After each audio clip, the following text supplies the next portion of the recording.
Good morning and welcome to week 5 of our virtual low vision fair.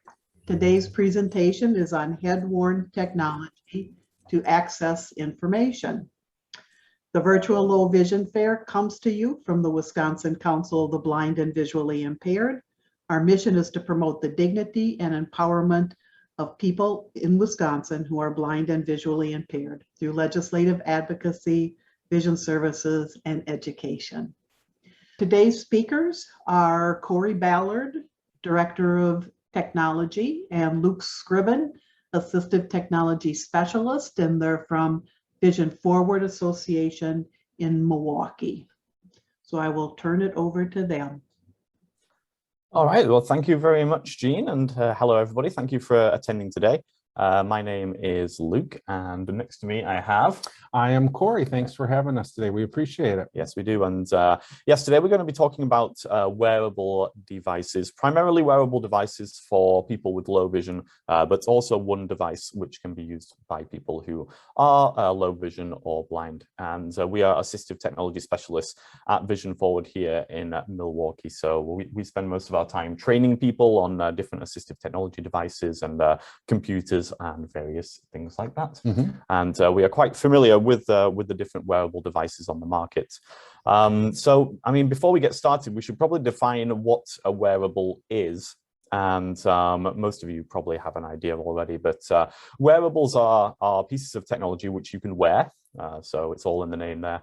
And there is a lot of consumer wearable devices available. I guess some of the most common ones would be the fitness wearables like the Fitbit, or the Apple Watch, you know, the Samsung smartwatches and things like that. So from the consumer side, wearables have become pretty popular, but they've also become popular on the low vision side as well. And the aim of the low vision wearables primarily is to enhance the user's existing vision and enable them to do tasks that they wouldn't be able to do otherwise. And the exciting thing about them and the potential behind them is that by wearing a electronic magnification device on your head, it would give you some semblance of quote unquote regular vision, and you would be able to do multiple tasks. So they could be considered to be kind of a Swiss Army knife device in the sense that they're able to focus in the distance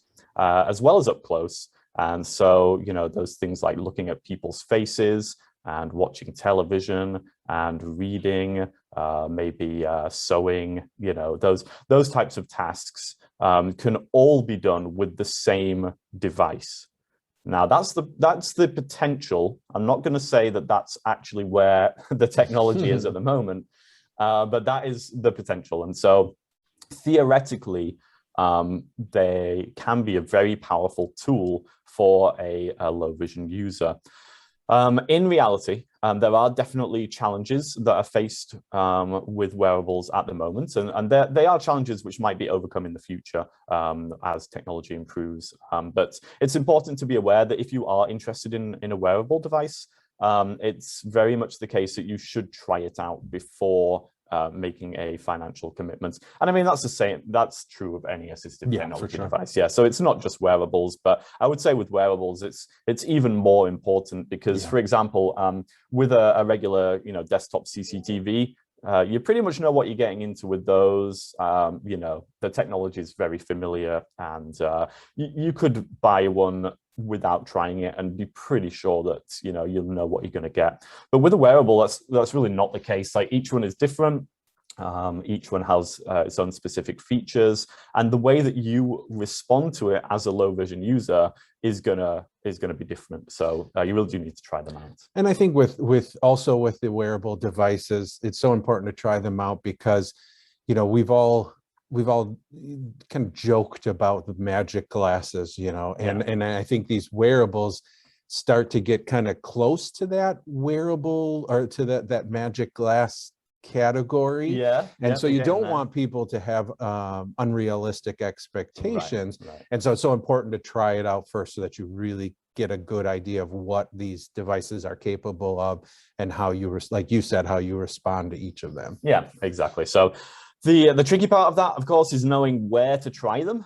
So, there's two ways of doing it. Number one would be an organization like Vision Forward that has them available. You could come in and sit down with an assistive technology professional and try them all out and try them out for various tasks that you might want to do, watching TV, seeing faces, reading, whatever.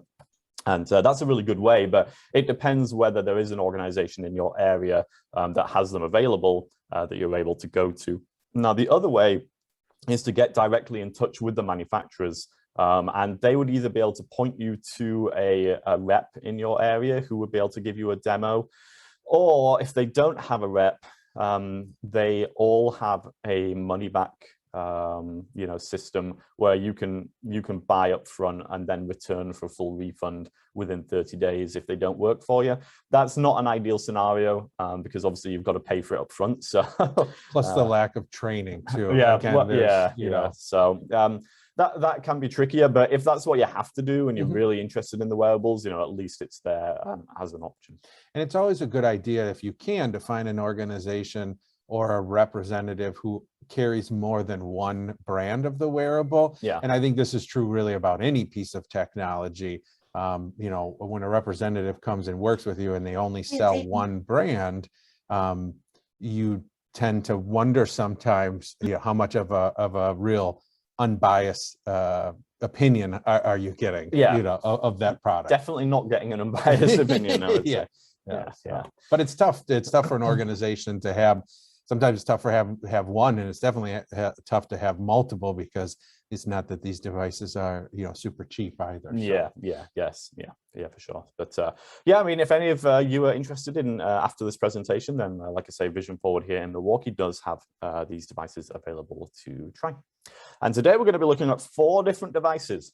We are going to be looking at the Iris Vision. We are going to be looking at the Vision Buddy. We shall be looking at the eSight 4. And we will also be looking at the OrCam, and that one is slightly different. It's not a vision enhancement system. It's a text-to-speech device instead. But all 4 of those are wearable devices. Now, you're going to find out as we go along that most of them are not particularly discreet or attractive, unfortunately. So that's another limitation of the technology where we are at the moment.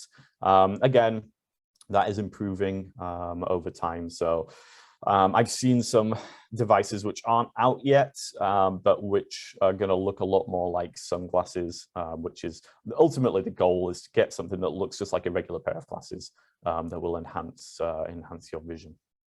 But with that being said, let's go ahead and take a look at the first device here, which is going to be our Iris Vision. I'm going to switch cameras here. Let me just go ahead and do that. Actually, do you know what? What we'll do first of all, so I'm going to talk about this device, but before we do that, we'll just watch a short video on the device, which will give you an idea of the features it has. So just give me a second to get the video queued up here. Just have to make a quick adjustment here. So the Iris Vision is built around this virtual reality headset, and it's powered by a smartphone which is in the front. And so when you buy Iris Vision, it comes with the headset, the smartphone, and all of the different charging apparatus that you need. The reason that the smartphone works well here is because we can use its camera and its screens to turn into a low vision device. And so the camera is on the outside looking out at whatever we're looking at, and the screens are on the inside. And we also have these 2 magnification lenses on the inside, which allow us to magnify, have the screen magnified in front of us. And so it appears very large and bright and vivid, which is all great. Let's take a look at some of the features now. Now, one of the main features of Iris Vision is magnification. We can use it to zoom in on whatever we're looking at to make things larger, to make them clearer.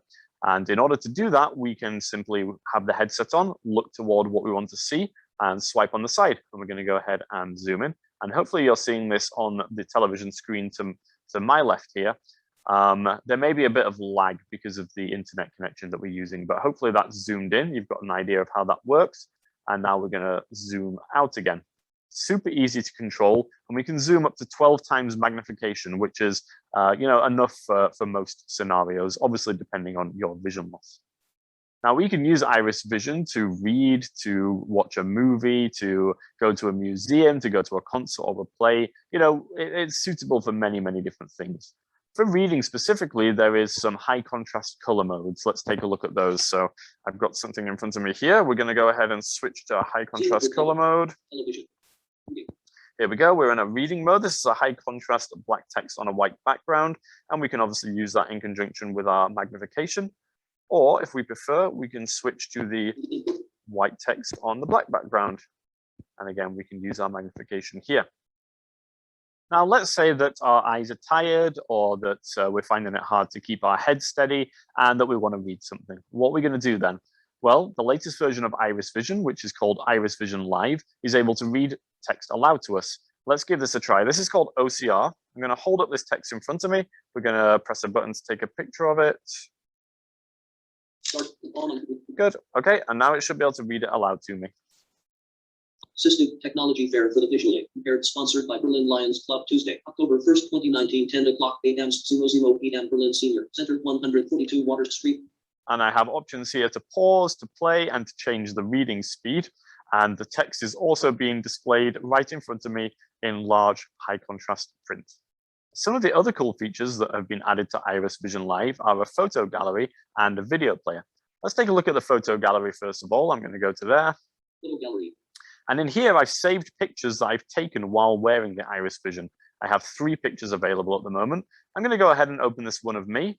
Photo open. There I am. So now I'm looking at a photo of me, very large in front of my eyes. I'm going to go ahead and magnify that photo. And in order to pan around the photo now, I just have to move my head left and right, up and down. This is really cool. I could save pictures of people, friends and family who I want to take a look at whenever I get the feeling to do so. Or I could take pictures of documents that I've been given in school if I want to refer back to those, or whatever I want. So now we're going to take a look at the video streaming options for Iris Vision. And at the moment, I'm in the video streaming mode. I can swipe up and down videos using the trackpad. Let's see what we got here. They're going to be spoken aloud to me as well. Iris Vision, The Blind Life. Okay, so there's one from Sam at The Blind Life on the Iris Vision. Instructional video on how to use your Iris Vision. There's an instructional video on how to use your Iris Vision. Okay, all very well and good, but I actually want to find videos on monkeys because I like monkeys. So in order to do this, we're going to double tap on the touchpad. We'll hear a beep, and this will allow us to give a voice command. So then we can say search monkeys, and it will go ahead and do a search for monkeys, monkey videos. Let's give this a try. Search monkeys.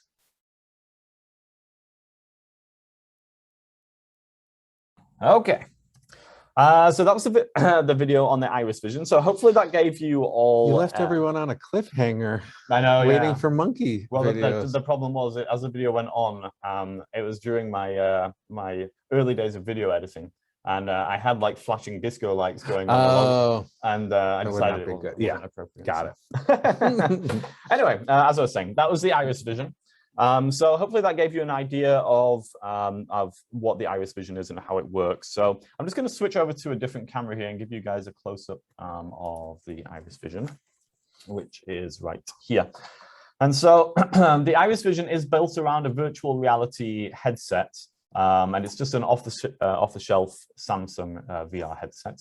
And in the front is a Samsung smartphone. And so we're using the camera from the smartphone and the screen from the smartphone. And when you put those into the virtual reality headset, you can actually turn it into a low vision device.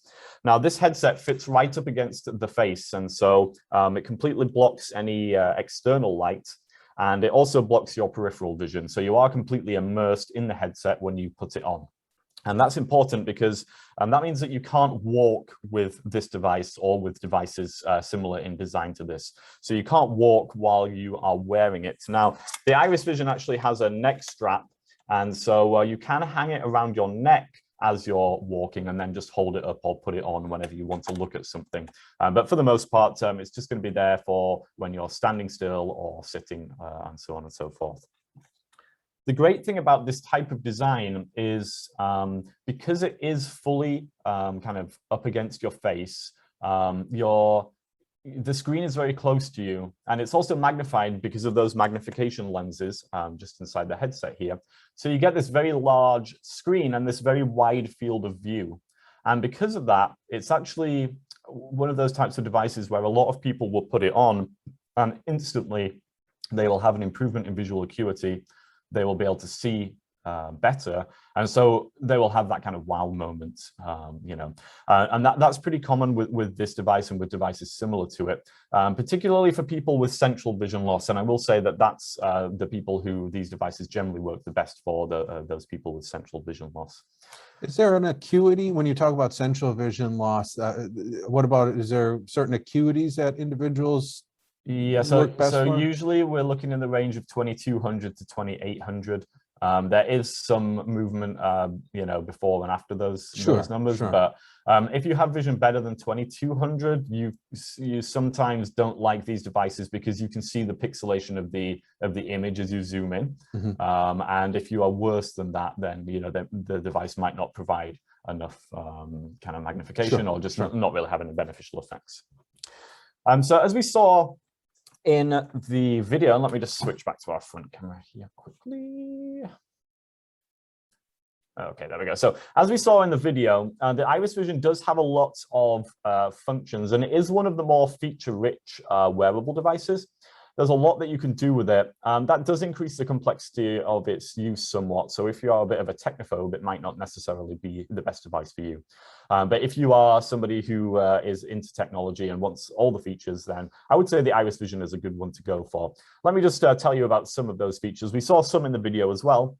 But we have obviously magnification. We can magnify up to 12 times. We have we have high contrast color modes. So we have black on white and white on black. We have also a bright green and a bright yellow color mode as well. We have a mode for retinitis pigmentosa or other forms of peripheral vision loss, where you can actually shrink the image. So hopefully you can get it to a point where it's sat in the central area of vision. We have a television watching mode with various different color or brightness settings. We have optical character recognition, so we're able to have it read text aloud to us. We have a photo gallery where we can save pictures and view them at any point and also magnify them. We have a video streaming mode where we can actually watch videos from YouTube live in the headset. Any other modes?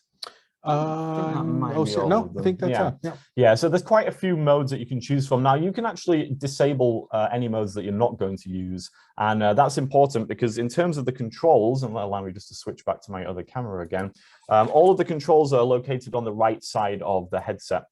And so there's not a lot of buttons here. And so you want to just really have the modes available that you're going to use, because otherwise you have to cycle through them all. So we have two buttons at the top here. There is a mode button, which is indicated by a white square. Now, when you're wearing the headset, obviously you can't see that white square, but this button sticks out. And so you can tell that you have your finger on this button. The other button is used to take a picture, whether that's for a photo or for the optical character recognition. And that button is more recessed. So again, you can feel whether you have your finger on that button. And underneath there is the main control, which is a touchpad. And you can do various gestures on this touchpad, including swiping up and down or left and right. And those will carry out various functions. For example, to magnify, we swipe toward our ear to the left, and to minify, we swipe to the right. On our headset here, we also have a brightness control. So there is a switch to control brightness, but on the newer headsets, that control is not there anymore. And so you might be asking, okay, well, if that control isn't there, well, how do I control brightness on the new headset? The way that it works on the newer headsets is there is a lot of voice control integration. And so you are able to control the device using your voice, various different voice commands. And there's two ways of setting that up, either holding down the mode button to enable the voice input, or double tapping on the trackpad. And at that point, you'll be able to give your voice command. So you could tell it to go to a particular mode, for example. You could tell it to adjust the exposure settings when you're watching television. So if you're watching TV in a bright room, you will want different exposure settings to if you're watching TV in a dark room, for example. So you can change those. And they also have Alexa integration as well with the new devices. So you can also use Alexa and ask her questions and play games or whatever it is that you might want to do. So it really is quite fully featured. Iris Vision was the first company to come out with this virtual reality style design. So they've had quite a number of years to kind of perfect what they are going for. And it really is one of the more popular devices. The benefits that people often report with the Iris Vision in terms of vision improvement is the ability to see things better, both through enlarging them, but also through the vividness of the colors. So people who have had trouble identifying colors when they have the Iris Vision on, oftentimes they regain the ability to identify colors, which can be really quite beneficial. And the reason for that is just you've got this really bright screen, the colors are quite saturated, and it's right in front of your eyes, and you know, so that will allow you to hopefully see colors better. And the types of things that people have generally been using these for are watching television, going to concerts, plays, movies, seeing people's faces, and those type of distance tasks. Now, theoretically, you can do near tasks as well, including reading. And we do have those high contrast color modes. But the problem with wearables for reading, not just Iris Vision, but wearables in general, is just trying to keep your head steady enough to read a sentence. It can be a real challenge. Now, some people put them on and read no problem. And I'm always impressed by that. For the most part, people do struggle more with reading. If you imagine, think about if you're using a pair of binoculars and you're trying to look at something, say a bird flying in the distance. Now, that's a bit different because it's a moving target, but just trying to kind of track when the field of view is so restricted is challenging, right? And it's the same when you're reading as well. You have something close up in front of you and you're zoomed in on it and you're trying to focus on specific words on there. But as you zoom, not only does the image get larger, but the movements of your head are magnified as well. So you think that you're keeping your head dead still, but actually you're making these kind of micro movements that everybody makes, and that makes the image jump around. So now you're trying to track this sentence while the image is jumping around, and it can be pretty challenging. So I would say in general, wearables are not the best devices for reading. If you want to read, probably a CCTV is going to be a better choice. But the wearable does give you the ability to read, you know, to some extent. So in a pinch, you know, it's a tool that you can use. Would you say, it almost seems to me like it's better suited for maybe spot reading tasks. So you're taking it to a museum and you just want to quickly read a sign or a quick little, you know, placard next to a piece of art or something, but actually sitting down and reading a novel, that's where a desktop or even a portable CCTV would probably be a better option. Yeah, I would totally agree with that assessment. Yeah. Now, Iris Vision does get around this somewhat because it does have the optical character recognition mode. And so instead of reading a document yourself, you can have the Iris Vision take a picture of it and read it to you. So it does somewhat overcome that challenge, but OCR, I mean, let's face it, it's not always perfect. Sometimes it's terrible, depending on what you're trying to read. And also the voice is quite robotic for the Iris Vision, so it's not the nicest to listen to. There is, you can connect headphones if you are going to use the OCR and, you know, listen like that.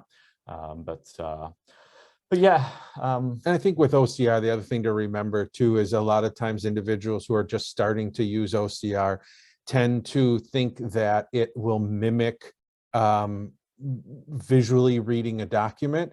And it's so, you know, it's such a different experience. When you have a bill in front of you visually, you can quickly scan, look for a dollar sign, there's the amount, where with OCR, there is no real quick scanning. It's kind of having to read top to bottom in the order that the OCR decides rather than you deciding. There's a lot less control in that regard. Yeah. So, you know, as with any technology, there are limitations, and you have to be aware of those limitations and not go in expecting this to be the device to solve all of your problems. And I think that's fair to say of pretty much any device. And highlights the importance of training too, because for sure, working with a professional, they help introduce techniques and ways to work around some of those limitations. Yeah, definitely. And talking of training, Iris Vision does come with a training program included in the price. You get 3 training sessions, which are an hour long, and those are provided by Iris Vision staff who are visually impaired themselves and are Iris Vision users. And those are done remotely. Now, the nice thing is that they're able to remotely access your headset if you give them permission to do so and see through the camera. And so they can see what you're seeing, and obviously that aids in their training. their training of you. So, and it's the same for support actually as well. They can do the same for support reasons as well. So, so they are definitely do have an emphasis on the training, which I think is nice. And what is the retail price on Iris Vision? Retail price Iris Vision, $2,995, about in line with a desktop CCTV, and actually on the cheaper end when it comes to wearables. So yeah, unfortunately, we'll see that number climb as we move forward today. So yeah, unfortunately, none of these wearables are cheap. I mean, assistive technology isn't cheap in general. So it's the unfortunate state of affairs at the moment. But I will say we've had a lot of success with Iris Vision. Ironically, because you can't walk with it on, but it does work really well outside. Because it completely blocks off all the ambient light. So a lot of people who want to sit outside and, you know, look around the back garden, look at their bird feeder and things like that, enjoy using it for those things.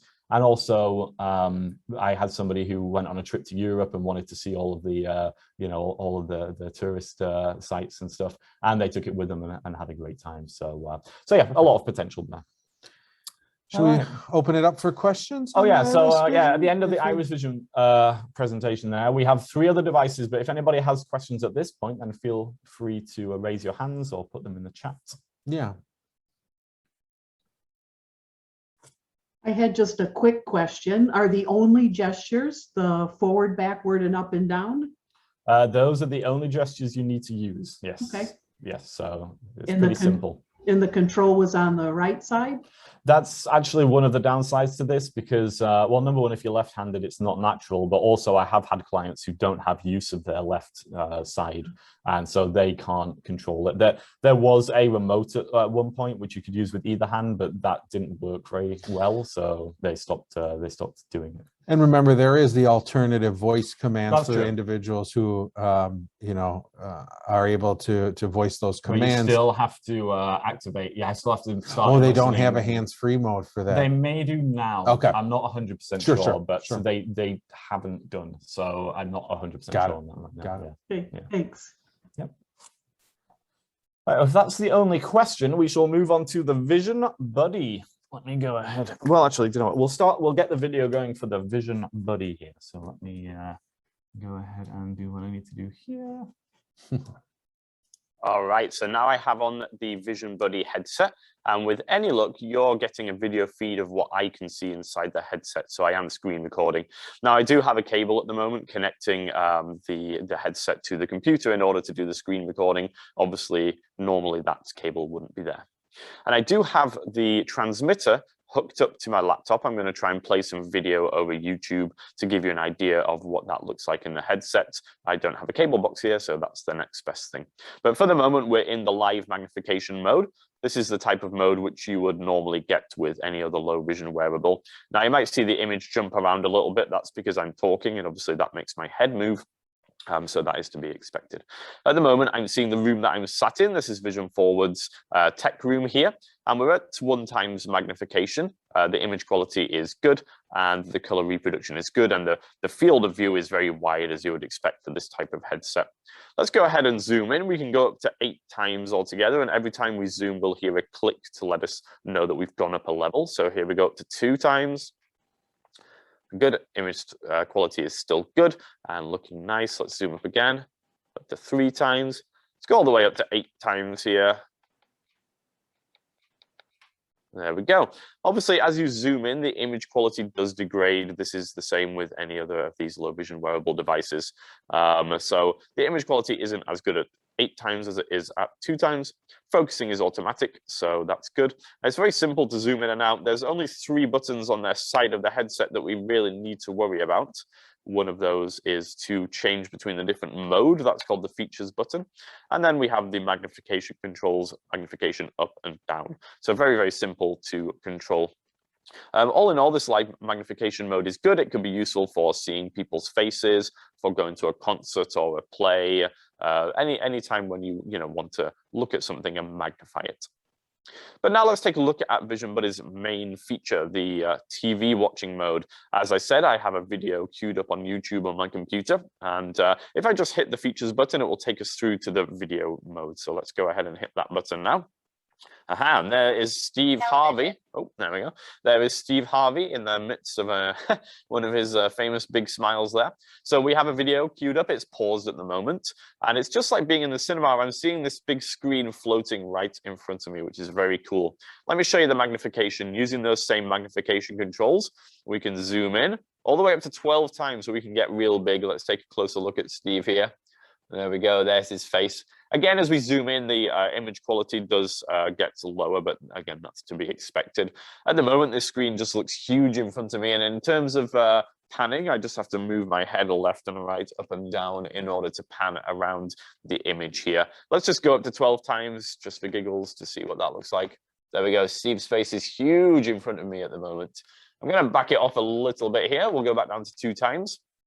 Let's see this video in motion. Let me just find the spacebar on my computer here. Okay, here we go. Hey, I've had a lot of great guests on the show, especially kids. Check out the top 3 most inspiring kids I've met. Everybody, please say hello to Ariana.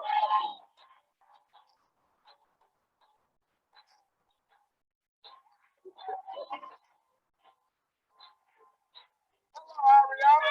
How are you, sweetheart? All right, and let me pause it there. So that was really, really cool. It looked great. The quality of the image was great. The audio was really cool coming out the headset. The speakers in the headset aren't the best, but they're certainly serviceable. The colors are nice and bright, and it's just massive right in front of me. It's definitely far superior to looking at your television through one of the other wearable electronic magnification devices on the market. And I would say this is going to give you the best television watching experience if that's your main goal. And of course, everybody loves to watch TV. Then this is going to be a fantastic headset for you. Okay, so that was the Vision Buddy. Now, hopefully you gauged from this short video there what the difference with the Vision Buddy compared to the Iris Vision is. The Vision Buddy's main feature is its television watching mode. So it does have the live magnification capability that Iris Vision does, but it handles TV in a completely different way. Let me go ahead and grab the Vision Buddy headset here. Okay, and we'll switch to our webcam here. Okay, so Vision Buddy, a slightly different headset design, but same basic idea. It's still a virtual reality headset. It still fits right up against the face. It will still block your peripheral vision and block ambient light and all of that stuff that the Iris Vision did. This headset is a little bit lighter and a little bit more comfortable to wear, in my opinion. And instead of having a smartphone in the front, the electronics are built right into the headset. And so we just have the camera at the front here. And then on the inside, it's the same deal with the magnification lenses and the screen. The live magnification mode is not as good as the Iris Visions, in my opinion. The quality of the image is not as good. The vividness of the colors is not as good, in my opinion. And the magnification only goes up to 8 times in the live magnification mode instead of 12 times. So I don't think it's as good for live magnification, but where it excels is in television watching. Now, you can watch television with the Iris Vision. You turn on your TV, you look at the TV, and you see the image from the TV through the camera of the Iris Vision, through the screen of the Iris Vision, through to your eyes, right? The problem with that is each step along that pathway, you're losing some image resolution. So as the TV image goes into the camera and then to the screen, it's kind of getting degraded as it goes. And so by the time the image reaches your eyes, it might not be super sharp, super clear, or as good as you want it to be. And that being said, you know, depending on the conditions in the room, it certainly can be good. You know, so I'm not saying that Iris Vision cannot be used for watching television. It definitely can. But what Vision Buddy have done is they send the image from the TV directly to the headset. So you're not watching your TV with the camera of the device. You are seeing the TV image directly inside the headset instead. So you're not getting any loss of image quality. And the way that they do this, they have a streaming box, and it's just a rectangular box with a couple of aerials on it. And it has an HDMI input and an HDMI output. So let's say you have a cable box. You connect your HDMI cable from the cable box to the HDMI input of the Vision Buddy streaming box. And you can just leave it like that, or you can connect another HDMI cable from the streaming box to your television. But as long as you've got an HDMI cable going from your cable box to the streaming box, it's going to then be able to send the image wirelessly from the cable box to the Vision Buddy. And so now you're watching the image directly in the Vision Buddy. And it kind of, in the video, it looks kind of fish-eyed. It's got that kind of fisheye effect. But when you're wearing the Vision Buddy, it doesn't look like that. It looks like you've got a big screen floating in front of you. So it's kind of like you're at the cinema in a way. You've just got this big screen floating in front of you. You can enlarge the screen through magnification, and it has inertial panning. So as you move your head around, it will pan around, the image. So you can look around the whole image, even when it's magnified. It's really pretty cool. I think it's the best way to watch television because, again, you don't lose that image resolution like you do when you're watching an actual television. And the other thing is, because it's wirelessly streaming the image, you don't even need to be in the same room as the cable box. So your cable box could be in the front room. You could be lying on your bed with the Vision Buddy on. And as long as you're in range of the wireless transmitter, which it's got a good, I don't remember what the range is, but it's good. You're fine. You can watch television wherever you want. Although changing channels will be a bit trickier because you still need to be able to use your remote control to change the channel on your cable box. But whatever, you could lie there on your bed and watch a whole movie, without being in the same room as a cable box. So it's a really neat solution for television watching. In terms of controls, I do like this one as well because the controls are super simple. So we have a grand total of 3 buttons. Now they are on the right side again. I think that's a bit blurry, apologies. There we go. So they are on the right side again. So again, it's one of those things where, right-handers are going to be the main ones who benefit from this. But we have a button at the top that's always magnification, whether in the live mode or the TV mode. Button at the bottom, that's always magnification decrease, whether in the live mode or the TV mode. The button in the middle is the mode button that will switch you between live mode, color invert live mode, and television mode. So those are the main controls, and they're tactile. So I've had success with this device for people who struggled with iris vision, which is a little more complex.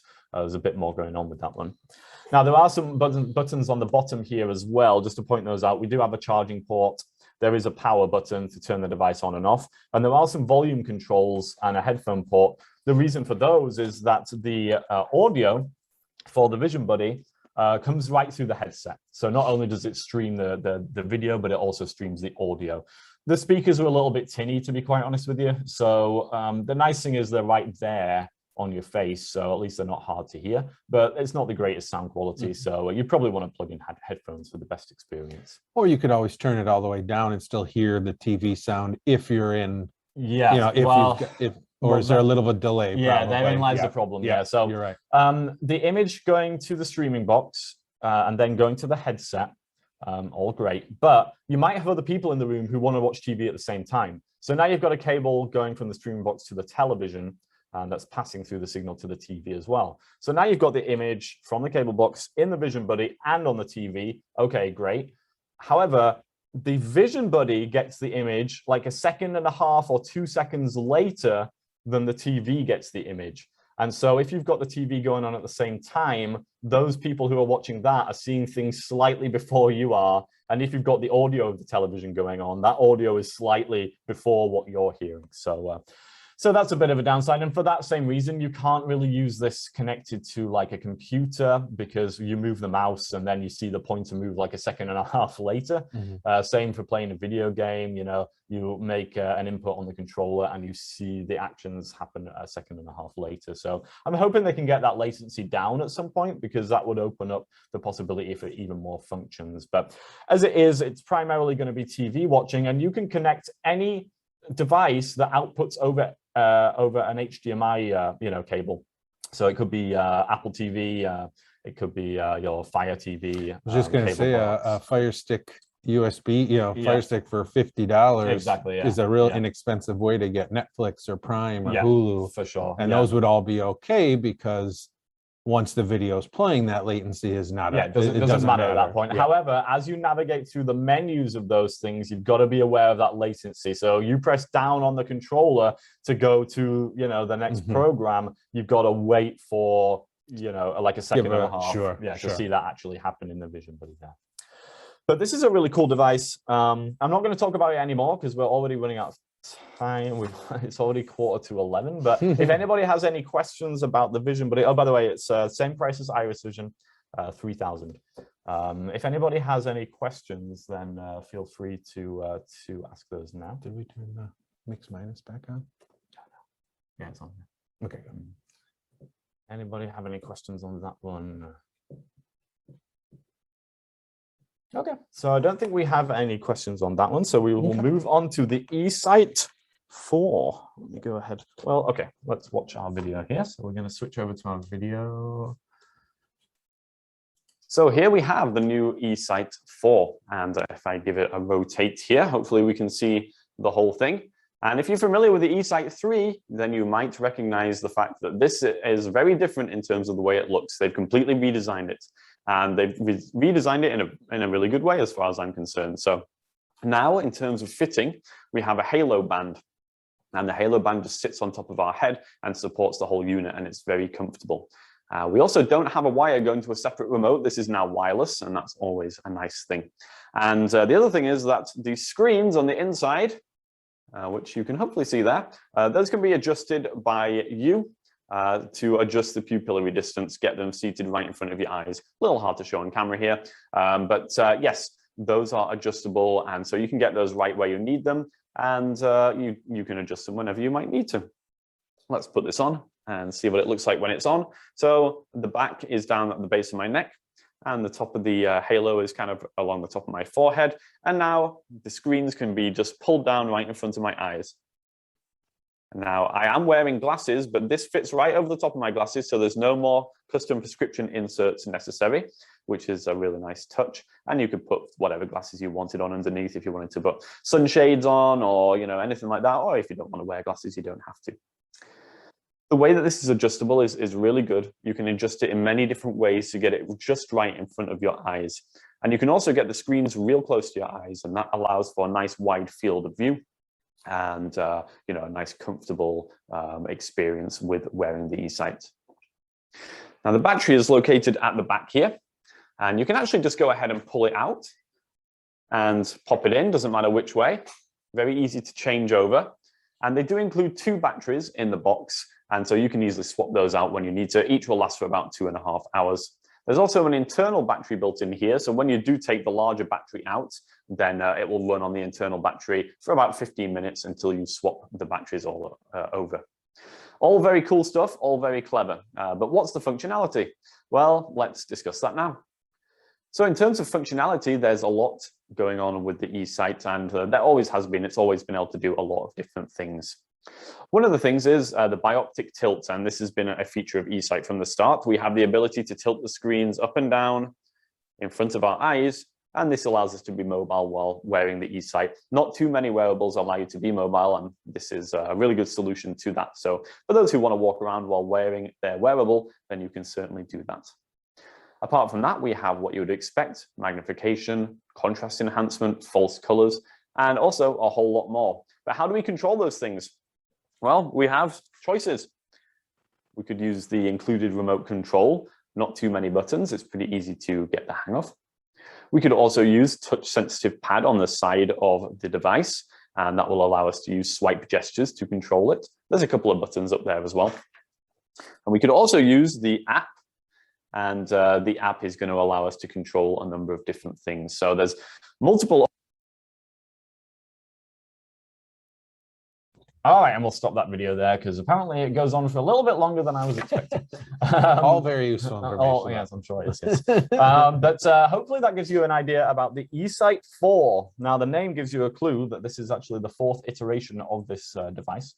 They have been around for quite a long time. In fact, I would venture to say that eSight kicked off the modern kind of wearable boom. Sure, modern, yeah. And they've come a long way. Their original device was particularly large and bulky and ugly, and they've managed to get it down. So was their price. Yes, it was their price. Yeah, came in at $15,000 originally. But now the device is a lot smaller and more compact and more attractive, and also the price has come down to $6,000. So still the most expensive device we're going to be looking at here, but significantly cheaper than it was at least. Let's just switch over to our webcam. We'll have a quick look at the device here. So they have this halo band which fits over the top of the head, very well padded, and it adjusts in size. And there's actually a lot of adjustment with this device. So hold on a second, I accidentally almost did something I did not want to do there. There we go. So how would you say, the visor part here can be moved back and forth. It also rotates up and down as well. The headband itself is adjustable.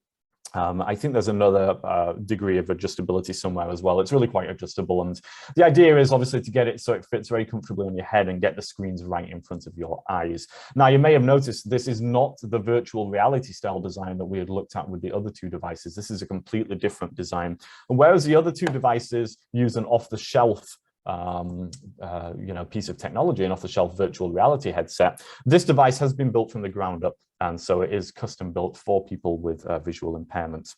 The other thing about this device that's different to the other two is it can be worn while walking. And the way that you do that is you actually, I'm not sure I can show this on the webcam here, but you can tilt the visor up and away from your eyes. So as you're walking, you would actually be looking underneath the electronic screens. And so you've got your full peripheral, your full peripheral field there, and that will make it safe to walk. So, and I think that's the important thing to remember, is that it's not that the eSight is, you're not walking wearing the eSight, looking through it. You're not looking at the screens. You're looking under and using your natural vision. Yeah, but you can position the screens above your field of view. So when you want to look at something, you can just look up into the screens. And then obviously you have those same types of adaptations that the other devices have. You have magnification. This one goes up way larger than the other ones. The other ones will go up, the iris vision goes up to 12 times in the live mode. This goes to 24 times, which is a lot of magnification. If you can try and imagine what the field of view is at 24 times, you're seeing like, just a tiny, tiny amount. And also trying to keep your head steady at that level of magnification is a real challenge. Yeah. So I'm not going to say that having 24 times magnification is necessarily the bee's knees. It's nice to have it there, but it's not necessarily super usable. So other things about the eSight which make it unique is the way that you can control it. It's a little bit more advanced, a little bit more complicated. I would say the niche it's going for is smaller than with the other devices. It's more for people who are techie and who are into technology. There's 3 ways to control the iris vision, the eSight. You can either use a touch-sensitive pad on the side, number 1. Number 2, it has a remote control. It's just a small remote. It looks like, I don't know, a Fire TV remote or something like that. Or you can use a phone app. So there's a dedicated phone app for this device, and you can actually use that phone app, use your touch screen to zoom in and change colors and all sorts of different things like that. In addition, with the phone app, you can also share your phone screen directly to the eSight. So you could get a video going on your smartphone and then watch it in the eSight, which is cool. That would be the same if you've got like a cable TV app. You could start a show going on your phone and watch it on the eSight. So that's kind of nice. You can also record video and take pictures with the eSight as well. So it's got some cool functionality, and it looks a little bit sleeker than the other 2 devices. Now, I say that, I mean, we're talking relative terms here, right? Because it's still not the most discreet of devices. So here it is, I've got it on, and people will still look at you and wonder what this thing is. It does not look like a pair of sunglasses. Does not look like a pair of sunglasses, no. But it is super comfortable to wear, and it's not as bulky as the other guys. So yeah, I think the design is considering that where the technology is at the moment, I think the design is as good as it could be, essentially. Now, if I'm not mistaken, eSight utilizes 2 smaller screens, 1 screen per eye, versus like iris vision, where it's using the screen of the phone, so it's a one large screen. Is there any benefits, any differences, significant differences with that setup? Yeah, so this is an open design headset. The iris vision and the vision buddy are closed designs. They're right up against your face. This is an open design, which means you can walk with it. It has two separate screens, one for each eye. If you only have vision in one eye, you could turn off the other screen to make the battery last longer. By the way, the batteries are really cool. Just to quickly show those again, I showed them in the video, but it's really cool how you can just pop the battery out and then stick another battery in either way around, and it comes with two batteries, so you're going to get about 6 hours use out of those two batteries. The other ones, the other headsets we looked at, you're looking at 3 hours on a single charge. So Iris Vision's got eSight's got some really cool design features like that. But with those two screens, the problem with this whole open design is, yeah, you can walk with it on, but also any ambient light is going to get in there because there's a gap in between the visor and your eyes, right?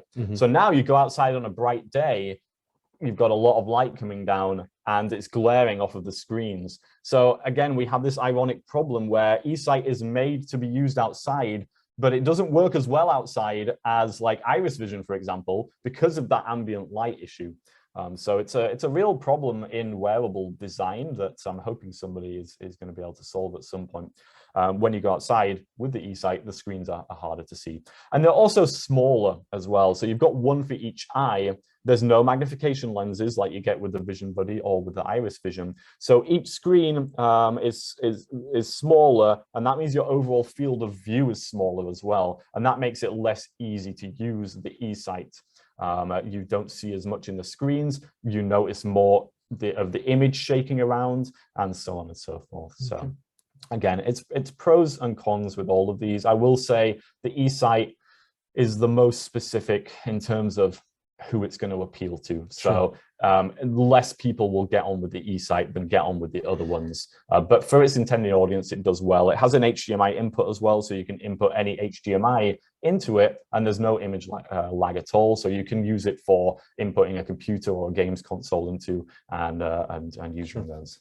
Well, and again, it just shows the importance of wanting to go in and test it, because you know, you say that it's two separate screens, the ambient light, it might be a little small, the field of view, but an individual might just respond better to eSight's screen and camera and brightness. And so you just don't know until you get in and try them out. Yes, indeed. All right, so we only have 3 minutes left, and I still have another device to show. So I know that Gene said we could go a little bit over, so I think we will end up doing that. But before we go on to the final device, does anybody have any questions about the eSight 4? Anything on the eSight 4? Okay, we seem to be question-free, so we will move. Luke, don't worry about the time. Oh, okay, fair enough. All right, I'll relax there. Okay, cool. So we'll go on to the final device. Now, the final device is the OrCam, and these guys have been pretty intense with their marketing efforts. They have a lot of spots on Dr. Phil, Dr. Phil in particular. Steve Harvey, they've been on. So you may be aware of these guys already. It's not a vision enhancement device. This is an optical character recognition device suitable for people who are low vision or people who are blind. And its main feature is it's very small and it's wearable. So let's go ahead and take a look at a video on this one. Let me get it queued up. So there's 3 different ways that the OrCam is able to read to us. And the first way is what we're going to look at now. We can just look at the text we want to read and tap on the side of the camera. So let's give that a try. I'm going to go ahead and look at this page of text here, tap on the side of the camera. We'll hear it take a picture. Hello, I am the OrCam, a wearable device designed to take a picture of text and speak it aloud. I have a few different ways that I can capture the image besides reading text. I can also identify. And in order to stop it reading there, I just tapped on the side of the camera again, and it stopped the reading. And hopefully you could hear it was extremely fast in recognizing the words on the page, and it started to read them aloud almost instantaneously, and it was very accurate. So that's really cool. Let's take a look at another way that we can read using the OrCam, and that's by pointing. So the camera is very clever, and it can recognize our fingers when we point. And so by pointing at some text, it will know that we want to read it, it will take a picture of it, and it will read it aloud to us. I'm going to demonstrate this using a newspaper that I have here. One of the things that people often want to read is a newspaper, and the challenging thing about the newspaper is that there's text all over the page, right? It's not an easy format for a machine to read. But using the pointing gesture, we can just point to the part of the text we want to read, and it will read that part. So let's have a look here. There's a story on the bottom, and I'm just going to go ahead and point to the first paragraph in that story. So let's go ahead and do that. And now it's seen my finger. Now it's taken a picture. Sixth in a series of 9 position previews leading up to the Green Bay Packers 2019 training camp. Green Bay, if you're looking for... And again, it read that very well. And that time to stop it, I used a separate gesture. So instead of tapping on the side of the camera, I held my hand out with the fingers extended in a stop gesture. And so that's another way that you can control the camera. So that's an extremely cool thing that the OrCam has that nobody else has, the ability to point at text and have it read to you. Now we can be even more specific in telling the OrCam where to read with another pointing gesture. So the one that I just did, I pointed, and then when I heard a beep, I moved my hand out the way and the camera took a picture. But if I had left my finger there, even after hearing the beep, it would have started to read from just a few lines above my finger. And so I could have even told it, hey, I want to read from the middle of this paragraph, and it would have been able to do that. So let's give that a try with our newspaper again. I'm going to point to the middle of a paragraph here. Now I'm going to leave my finger on the page. A year ago, the Packer defensive line appeared to be borderline indestructible, only to have injuries ravage the unit. But the staff... And that time it started to read from just a few lines above where my finger was. So we've taken a look at the reading capabilities of the OrCam, and now we're going to have a look at another one of its features, which is the ability to identify money. I'm going to see how rich I am now, so I'm going to hold it up in front of me, in front of the camera. I'm going to look toward it. $20. And we heard the camera identify that as $20, which is awesome because apparently now I'm $20 richer. So that's great. All right, so for the final feature, which I would like to demonstrate that the OrCam MyEye 2.0 has, I have brought in a special guest here. Hi, I'm Corey Ballard, and today I'm playing the role of handsome facial model. There you go. Corey is also the owner of the $20 bill, which I previously demonstrated, and we'll see whether I give that back to him or not. But anyway, so for the purposes of the demonstration, I'm going to be getting the OrCam to recognize Corey. Let's give it a try. So I'm going to look toward Corey here. Going to go ahead and tap on the side of the camera. It's taking a picture. Corey. And there he is. Excellent. So that worked really well. Now I know that I have Corey here, and I can say, Corey, thank you very much for your help.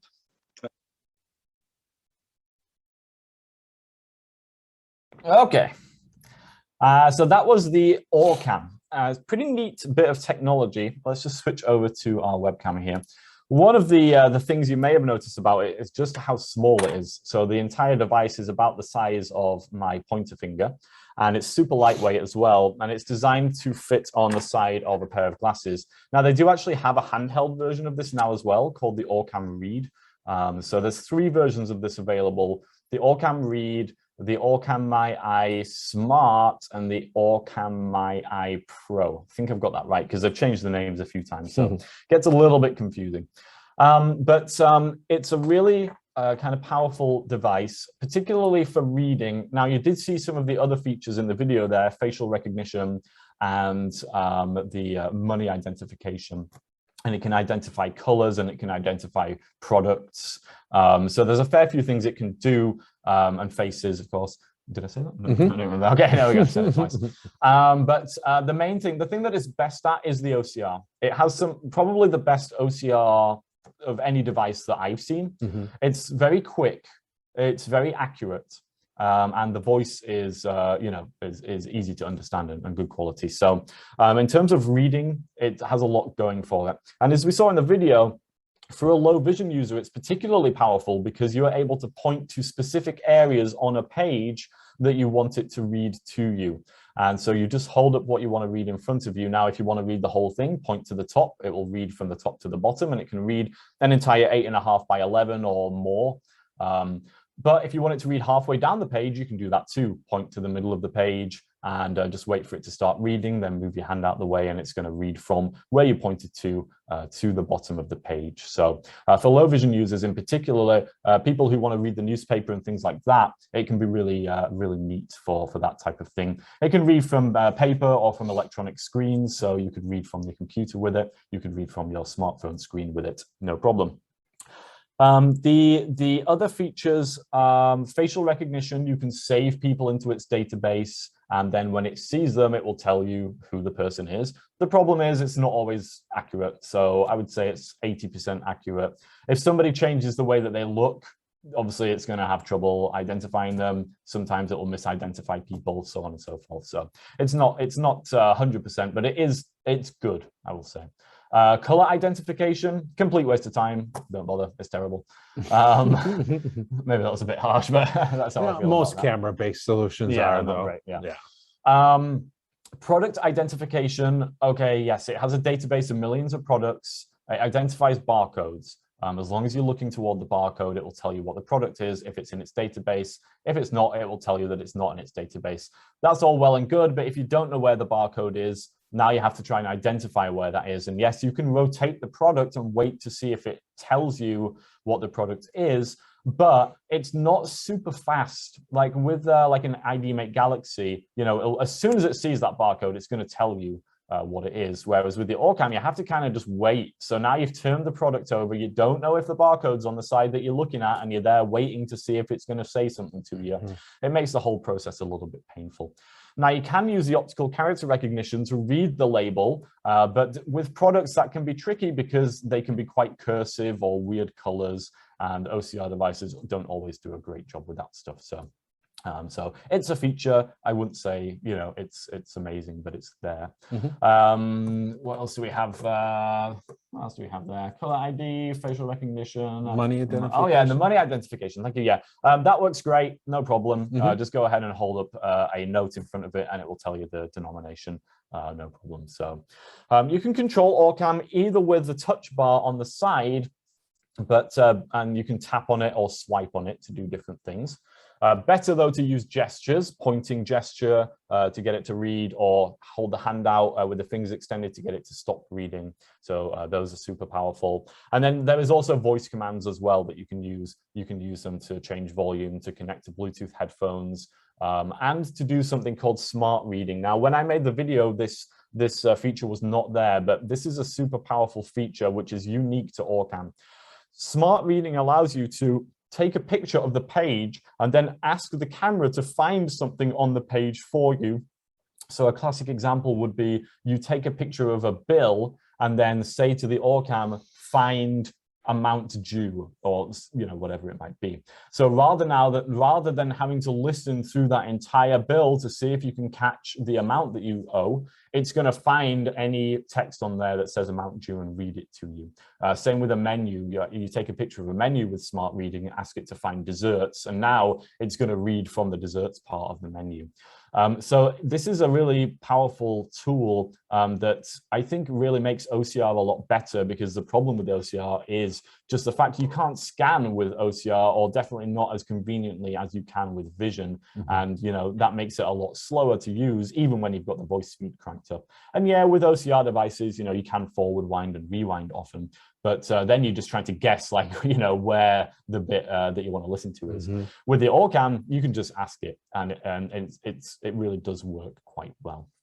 So I think it's a great device. Now, what's not great about it is the price. So the handheld version, you're looking at $2,000. That one's called the Orcam Read. That one does not do anything except reading, but it does have smart reading capability as well, but that costs an extra $1,000. The version that goes on the glasses that just reads and has the smart reading feature, $3,500. The version that has everything that goes on the glasses, $4,500. So it's not a cheap device by any means. But if you want OCR, I would venture to say it's the best device out there. Definitely for low vision users, at least.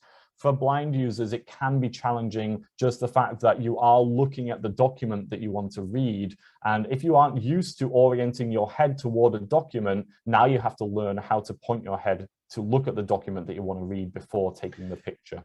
Yeah, I think for individuals who are blind, a lot of times standalone OCR devices like the Smart Reader from Vespero, or a computer-based solution like JAWS with a flatbed or the Pearl document camera is probably going to be a better bet, in the fact that you're going to be doing more reading, and those are going to just be easier to use. Yeah, I think that's fair. If you're looking for something very portable, though, if let's say you're somebody who really has no light perception and on the job and require fast, accurate, portable OCR, Mhm. then I think the OrCam would be a great fit. Then. Yeah, definitely. And, Mhm. and definitely, you know, even if it's not work related, I mean, people like to sit in their favorite chair in their front room and read, right? And with traditional OCR devices, that's a lot more challenging because you really need a hard, flat surface. But with the OrCam, you can do that, no problem. Now, you might be saying to yourself, all right, well, I have a smartphone though, and I have Seeing AI or whatever, so I can just use that. And yeah, you can for sure, but it's difficult oftentimes to get your phone into the right position to take a good picture, you know, of the document. And the OrCam is easier in that regard, particularly again if you're low vision, just because it's kind of like easy to just look toward a document and point at it, you know. So and from a hands-free perspective too. Oh, yeah, for sure. You know, Yeah, smartphone yeah. obviously you're taking up your hands now. So yes, yeah. All right, well, we have run 10 minutes over, but we have managed to get through all 4 devices there. Now, if anybody has any questions about the OrCam or any of the other devices, then please feel free to ask those now. In the meantime, yeah, while questions are coming in, if there are any, I just want to remind everybody that Vision Forward does have all of these devices, and we are happy to provide both hands-on, in-person consultations. We can even talk virtual too. Obviously, again, that's going to be some issues or we can't try them out, but we're happy to talk with individuals to find out and answer questions. And then the Vision Forward store does currently sell all of the wearable devices that we showed today, plus a number of other ones that we have not talked about. A-Sight from ZoomX, and there's a couple other wearables as well too. So just a quick note that the Vision Forward store does sell these devices, and with store purchases, we do provide some training on these devices as well too. I'm also just going to plug our YouTube channel as well, because that's where the video clips that we were looking at, they come from our YouTube channel. And so on our YouTube channel, we have videos on a load of different assistive technology devices, including the ones that we've looked at today, where you can see the full-length videos on YouTube. Also some other wearable devices and, you know, desktop CCTVs, handheld CCTVs, computer accessibility, smartphone accessibility. Yeah. So there's a bunch of stuff on there. So it's the URL is youtube.com/infocustechnology. And I am also just putting that into the chat. So if anybody wants to check that out, then they can. And one last, if you don't mind, Gene, we do also do twice a month, we do a live Tech Talk live, Tech Talk live, yeah. Where we present a topic an hour. What we did today is very similar to what you'd see at our Tech Talk lives, and you can head over to vision-forward.org/Tech Talk Live. I would say we usually have a bit more banter in our Tech Talk lives. Yeah. We do have some great humor and jokes. Well, I wouldn't say great, but well, we have some humor. The eye of the beholder. Yeah, there you go. Well, I haven't seen any questions coming in there, so I'm assuming that everybody is fully informed on all of these devices. You want to tell us where Vision Forward is? Sure, we could do that. We are located in Milwaukee, Wisconsin. Our address is 912, and Luke will put this in the chat. I was putting the website in, actually. Why don't you put all, we're going to do, I'll do the phone numbers too. Yeah. 912 North Hawley Road, that's Hawley. And again, that's Milwaukee. Our phone number is 414-615-0100. That's what our phone number is. It sure is. And our website is vision-forward.org. Excellent. Okay, any last call for questions? You've been a very quiet group today. We're intimidating, Gene. I get it. I guess so. Or we are just so knowledgeable that we've just answered everyone's question. That one is more likely, but still unlikely. Yeah, that's what I tell myself. You were very thorough. And my thanks to both of you for coming today and sharing all of the information that you know about this wearable technology. Thank you all for spending some time with us this morning, and enjoy the rest of your day. Thanks. Thanks all.